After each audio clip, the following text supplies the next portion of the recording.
вечер, добре дошъл. Искам да ти се закълна, че последният човек, който трябва да бъде арестуван в специална полицейска акция, това си ти. Между другото, това трябваше да го направя в миналата година. Ма ние това и препоръчахме. Ние без това толкова хора бяха против да се явяваш на Евровизията, бяха тогава арестувани. Между другото, в един момент аз помислях, викам, втора серия на Евровизия. Защото за мен Евровизия като някакъв кошмар, абсолютно.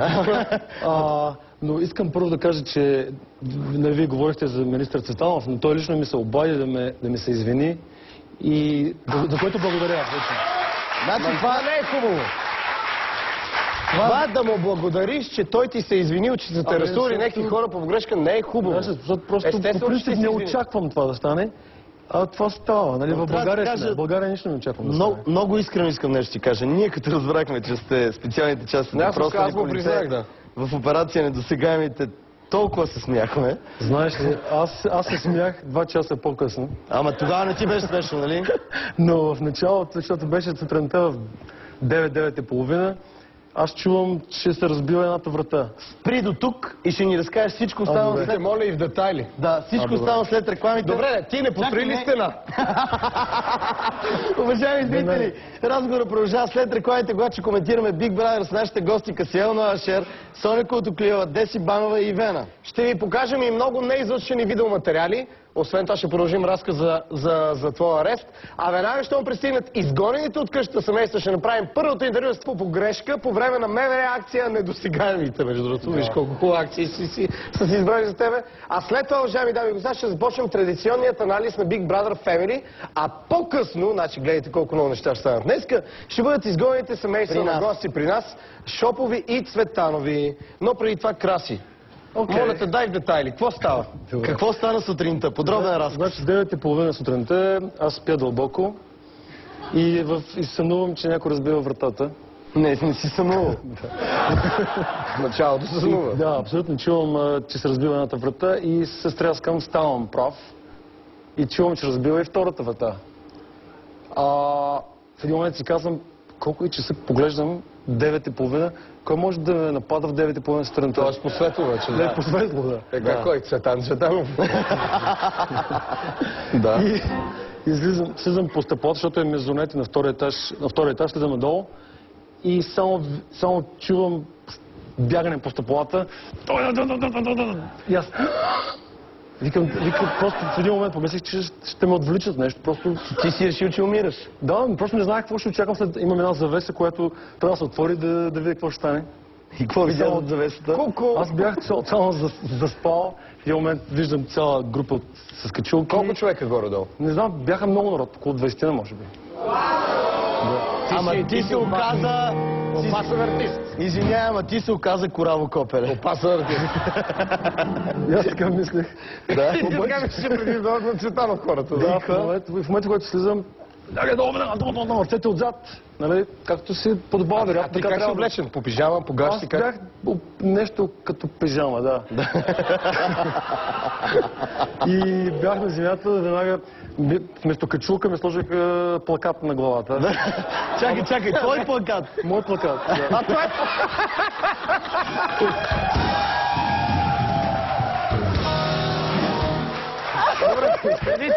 Преди това кажи как си имал крак, моля те на... Не, първо плакат ми на главата. Да. С моето име, нали, отгоре пише Красимир Аврамов. Човек е глас. Да. Лицето ми толкова голямо. Да. Плаката е това. И обувката тук, аз казвам, единственото, което можах да кажа, аз съм Красимир Аврамов.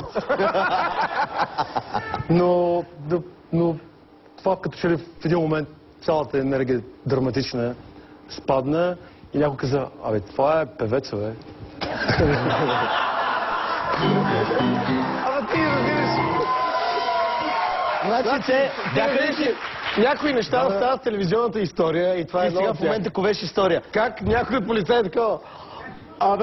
това е певеца, бе! Добре, чакай сега. Те вече бяха ли ти сложили белезници? Аз бях първо бяха отзад. Да. И след няколко минути мислех, че ще ме освобождават, но ги затегнаха още повече. Ма чакай сега, ти вече беше... Мисъл, ти беше вече така. Да. Точно така, да. И плаката на главата, чакай.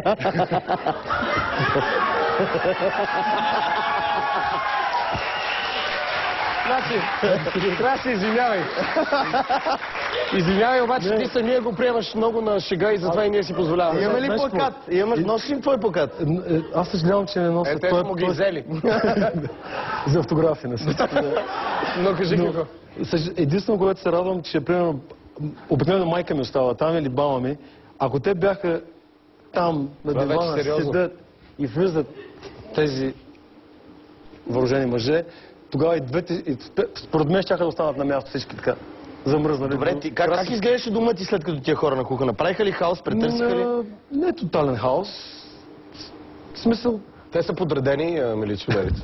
Искам да ти кажа, че ние живеем в една много идиотска страна, в която ти имаш... Това е нормално да се случи, смисъл правиш грешки, много акции имат хората. Нормално да стават грешки, Да. но няма такъв човек, който да го приеме на майтап, а това е много сериозно. Майка му той каза тук, защото че ако е била там или баба, ще и да починат, което е ужасно. Тоест не знам, не е ужасно. А ти самия стресира ли се? Колко време ти трябваше да се осъзнаеш? А ние се смеем на това нещо. Чакай да го чуем. Първо помислих, че някой ме напада до отвличане. Второ си помислих, че е скрита камера. И... Покажете камерата, да. И след като нали, беше физически малко по... Не като за скрита камера. Като за... И точно тогава разбрах, че това е реално, но бях спокоен, когато чух, че са полиция, защото когато казаха полиция, тогава ми стана малко по-спокойно, защото знаех, че няма за какво да ме обвиняват, освен за Евровизия.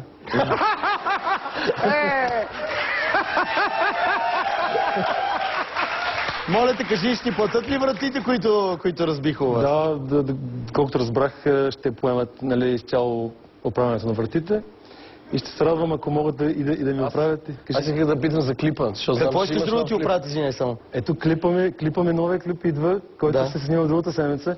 Ще се радвам, ако това се покрие. МВР да платиш. Значи, господин Цветанов, не само да се извините на ставате и музикален продуцент, сега ще му заснемете клип. Трябва да платите клипа. Според мен това е най-малкото, което мога да направят. И ще те питам защо. Ако това стане в нормална страна, ти ще ги седиш до дупка. Така е навън.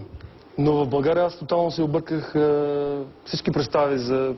Ама не, той Цветан само ще каже, ние ги фашваме, те ги пускат. Кое, клиповете ли? Не, мимове. Как се казва новата ти песен? Недосегаемите? Това е хубаво заглавие, може да го смея. Казва се Рия. Служи недосегаемите. Аранжимент на Deep Zone. Рия. С аранжимент на Deep Zone. И така интересна история. Между другото, може историята да бъде нещо около този цял екшен. И аз сега ти предавам да стане и наистина МВР да го плати. Един съвсем сериозен въпрос. Смяташ ли, че е хубаво, че толкова се усили ролята на полицията или се притесняваш, че ставаме полицейска държава? Не. Ако трябва да бъда честен, това е добре, че го правят, защото предотвратяват много такива неща, които се случват. Много нови твои песни предотвратяват. Но вероятно, може би трябва да знаят, да разберат повече за дома, за хората, които живеят там и така нататък. И последно, наистина. Как ти се извиниха? Извинявайте. 30 хиляди. Но не е смешно да разбираш. Как ти се извиниха? Защото ти каза, че министър Цветанов лично ти се извинил. Ние го познаваме, той наистина е много човечен човек. Не, аз наистина първо следователя се извини от цялата... Не, мен ме интересува пичовете по качулки, как ли извинявайте? Не, това не е станало, но определено тези прокуратурата, следователи ми се извиниха и точно преди час и нещо ми се обади министър Цветанов, за което наистина се радвам, че го направим. Искам да кажа, че ние му изпратихме СМС, защото не ни дигна днеска, но му изпратихме СМС, че познаваме и други мимове и всички са много опасни. Стига с твоя мим вече. Защо? Добре, като казваш като мим, поне като имам представление, идвайте на моите представления. Кажи, кога е следващия спектакъл? Надявам се да е в Сълза и смях през юни.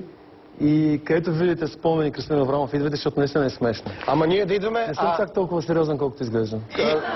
Без полицай.